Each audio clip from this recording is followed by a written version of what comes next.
Hi,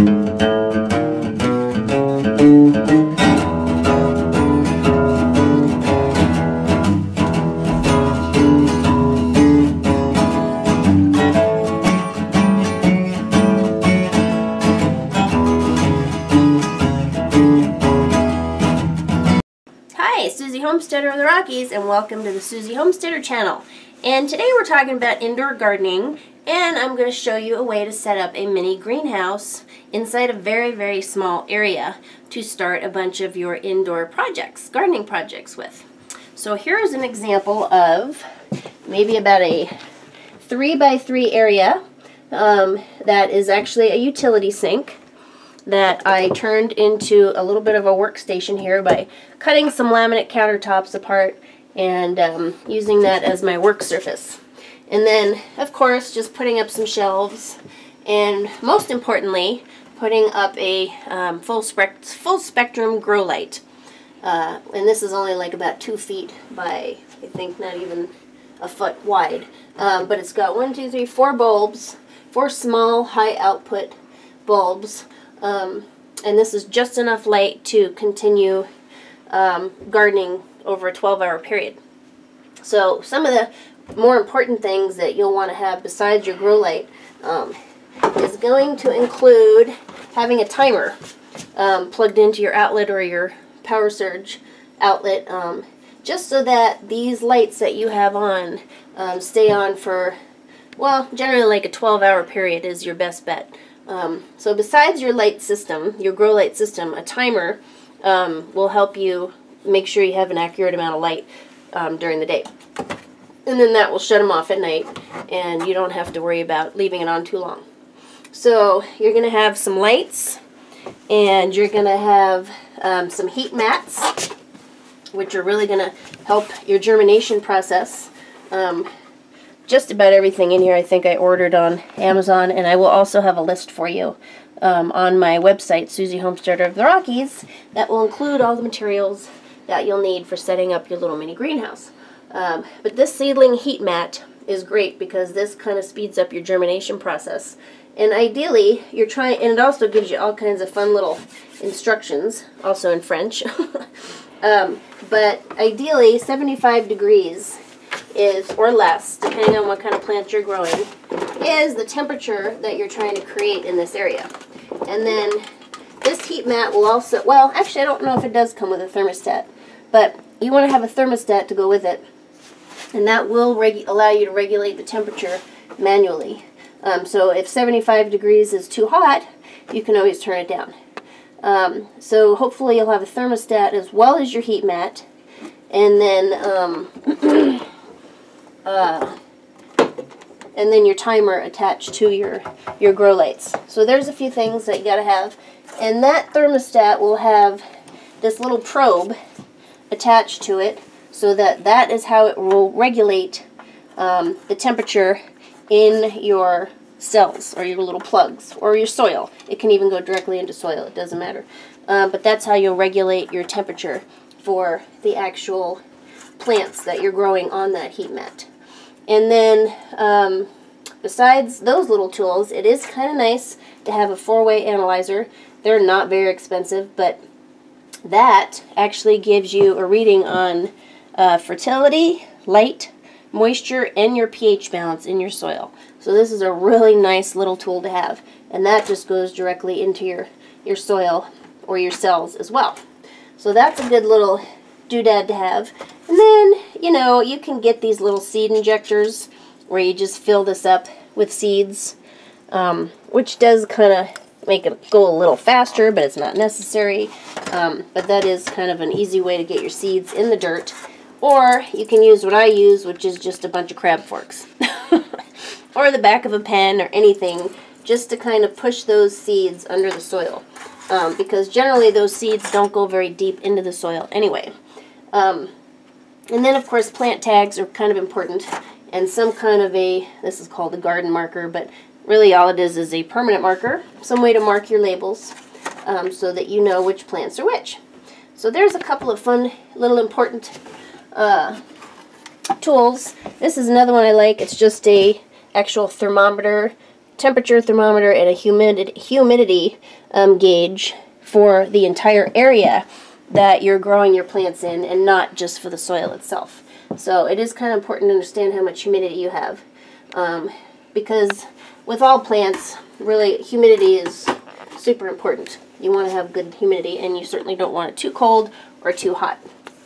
So there is a few materials that you need. These are another thing I like to have, which we'll talk about in a minute, but these are seed sprouting jars, and all they are is a mason jar and a plastic lid with lots of little super tiny holes in it, so that when you put your sprouts in here, you can drain the water out, which you're supposed to do every day anyway, and not lose any of your sprouts. And if you don't have these lids, but you can order them, you can just use cheesecloth with a rubber band, or cheesecloth with the ring to these wide mouth jars. And this little tray that I have sitting in them, this is like an old cookie jar tray, or rack that I had from a bunch of jars that broke. But the reason this is so nice is because it keeps the jars on a tilt, and your sprouts will never get too wet or too moldy because it's always able to drain out to some degree. Even though they'll still stay wet, they won't be sitting in water. And then you can just put a paper towel or something under here, and that still keeps your seed jars nice and accurate as to how much moisture you want in them. So that's fun to have. And then, of course, you want to get your trays, your seed starting trays, with the dome, because you will need that to trap your moisture. So make sure you get the lid with it. And then these little inserts, these cells, should be removable, because that way you can clean them out, and you can also water from beneath your tray, which is what you want to do. You don't generally ever want to water on top of your tray. You want to start from the bottom, or you want to water from the bottom. So there's your seed trays, the inserts, and the dome, which is all kind of key to starting your seeds. And I always keep a couple of pots of dirt for some of my other projects or for transplanting, because you're always going to need just potted dirt at some point, depending on what you're planting.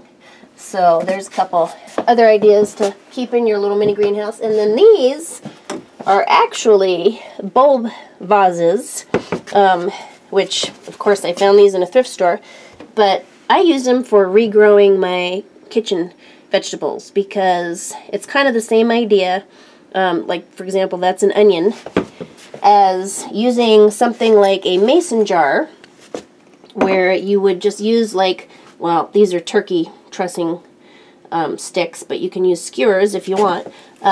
You would just poke the 4 directions on this onion, and then that would hold your onion on top of this jar if the lid were too big.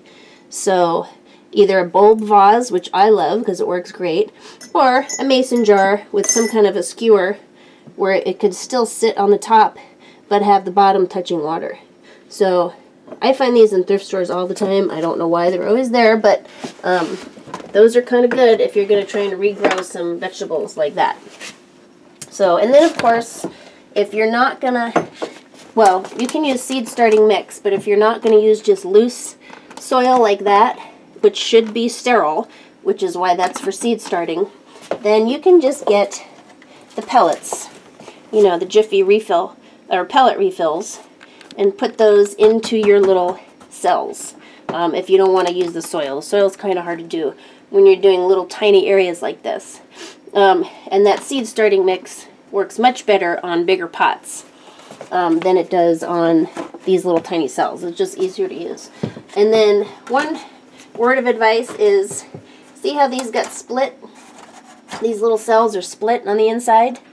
That's because we pushed these in too far before they were wet. So even after they're wet, after you soak these little pellets like this, do not push them into your cells too far, because generally this is just a real thin plastic. Don't push these in real far, even after they're wet, because it will split the cell. And we've done that, obviously, a few times. So there's some good little starter materials for you. Here's one of my favorite little containers, and these are just bulb forcing jars. And all that is a glass jar with these nice little spiked inserts, so you can set your bulbs right on top. And then, as you can see, the roots, this one should be full, a little fuller, but the roots should be just barely touching that water. Because if you stick these bulbs in the water too deep, or it's up too high in the bulb, they'll start to rot. So this one needs to be a little higher, and just so that it's just touching the base of that bulb. And this water level is just about right, because it's just starting to hit the water. But I love these bulb vases, because it's just the easiest way ever to start your bulbs early. So we have a couple different projects going on here. We have some sprouts that we're going to grow. I have some vegetable seeds that are pretty much all herbs, all kinds of vegetable seeds that are in the herb category that I like to use for the kitchen. And then these are going to go in this whole tray. And then I like to just do flowers in the other tray just to get an early start for putting these outdoors when it gets warm enough. So we have those 3 projects with those materials. And then the other thing I like to grow is wheatgrass. And this is fun because when you do your wheatgrass pots or flats, depending on whether you're juicing that wheatgrass or you're actually just using it for decoration, for Easter, which I like to do both of, that's another easy one to grow indoors. And then we'll go back to talking about growing these kitchen scraps in a minute, because some of them go just in the water and then the dirt, and some of them, these kitchen scraps, you can put directly in the dirt. So we'll talk about that first. So here's a couple of examples of regrowth vegetables that you can do. The onions can go the garlic can go directly into the dirt. You don't have to start them in water first. Just point that, not the tip, but the bottom of those into the dirt, and not too deep, and get those nice and wet. And then the same thing with ginger. Just try and find the side that looks like it's got more of the little knobs on the top, and plant that directly in the dirt. Onions, when you're regrowing onions, just cut it off about 1/3 of the way of the onion, and just make sure that this bottom half that looks like it originally had the stem is the side that's in the water, not the top part. Again, you're looking for the root side. And then on a potato, it's just stick at least 1/3 of the potato in some water, or use your skewers again to hold it up in a jar, and you'll start to see some root growth on that.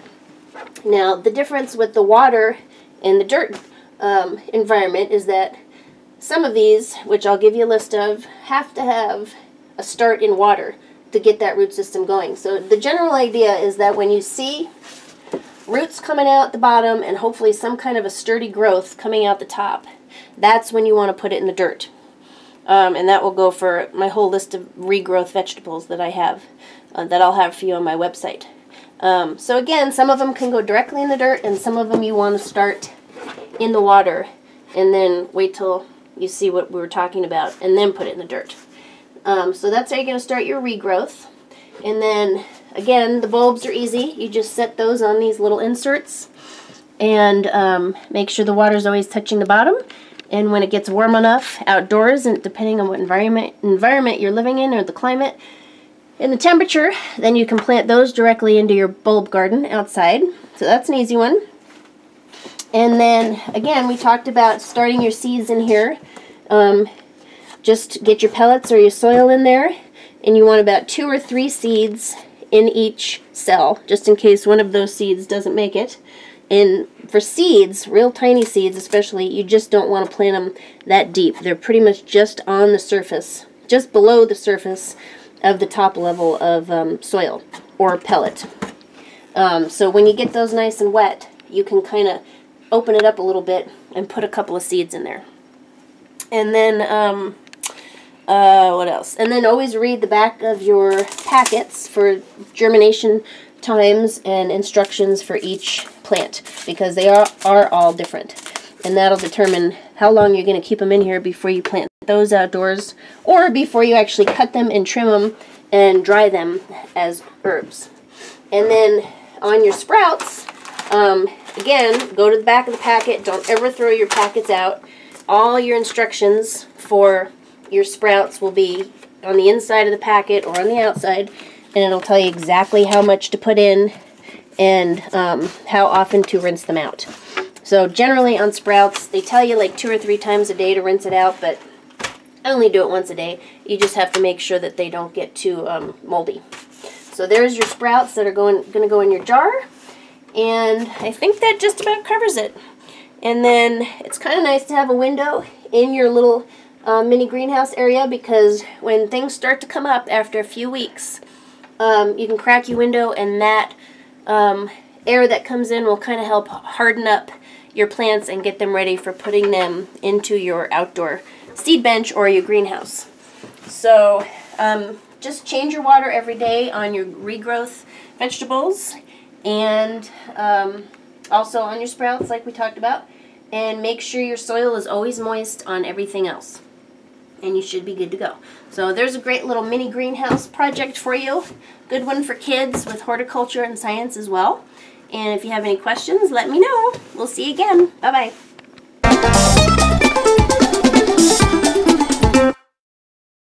So let's get started. Subscribe to the Susie Homesteader channel, and we'll see you there. Bye-bye.